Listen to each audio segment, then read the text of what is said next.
Рекламная информационная программа «Новости банков Оренбурга». У микрофона Елена Костылева. Здравствуйте. Программу представляет интернет-портал банкиоренбурга.ру, сайт для тех, кто стремится быть в курсе последних событий в финансовой сфере. Правительство России обсуждает возможность введения налоговых льгот для компаний, инвестирующих в модернизацию в виде снижения налога на прибыль в 4 раза с 20 до 5%. Об этом заявил премьер-министр Дмитрий Медведев. Предполагается, что льготы будут системными и применяться ко всем компаниям, которые вкладывают в модернизацию оборудования и реструктуризацию. В компании БКС считают это позитивным событием, которое в случае успеха может заметно ускорить темпы роста российской экономики. По их словам, предложение оказалось среди первых инициатив новой команды Минэкономразвития. Важно то, считают в БКС, как будут применяться обсуждаемые меры. Необходимо, чтобы новые механизмы кредитования и налоговые льготы были системными и общедоступными для всех компаний, а не только для крупных государственных игроков. Кроме того, реализация предполагаемых мер должна быть прозрачной и контролируемой, что ограничит возможности для нарушений в распределении или неэффективного использования субсидирования, считают в компании БКС.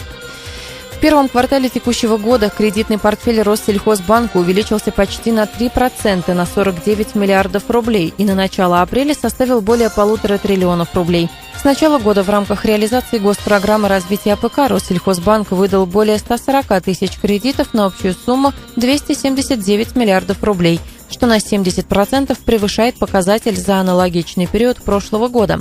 В том числе на сезонные работы предоставлено 80 миллиардов рублей. Это почти в 1,5 раза больше, чем за аналогичный период прошлого года. Чистая прибыль банка за январь-март 2017 составила 567 миллионов рублей, что выше показателя по итогам прошлого года. ВТБ в Оренбурге подвел итоги работы за первый квартал 2017 года. Кредитный портфель банка в регионе на 1 апреля составил почти 5 миллиардов рублей, увеличившись на 13% по сравнению с аналогичным периодом прошлого года. Существенного роста за первый квартал удалось достичь, в том числе по портфелю выданных банковских гарантий. По сравнению с показателем на 1 апреля прошлого года он увеличился на 84%, почти до 2 миллиардов рублей. ВТБ в Оренбурге осуществляет расчетно-кассовое обслуживание почти 500 организаций и предприятий региона. С начала года новыми клиентами банка стали 36 компаний области. Руководитель дирекции ВТБ в Оренбурге Дмитрий Мячин отметил, в первом квартале, несмотря на традиционное для начала года затишье на банковском рынке, ВТБ продолжил укреплять сотрудничество с целым рядом клиентов, а также привлекать на обслуживание новые региональные компании.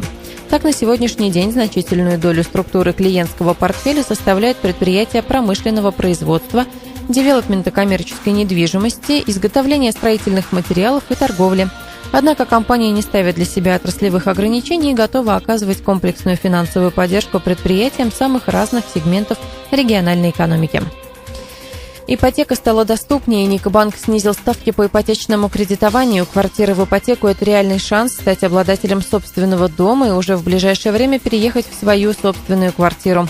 Ознакомиться с условиями по ипотеке можно на сайте и во всех дополнительных офисах Никобанка. Это все банковские новости на сегодня. Программу представил портал Банки Оренбурга, интернет-ресурс для тех, кто ищет самую свежую информацию о банках. Адреса, телефоны банков, карта банкоматов, онлайн-заявки на кредит, курсы валют и самые последние банковские новости. Адрес сайта banki-orenburga.ru.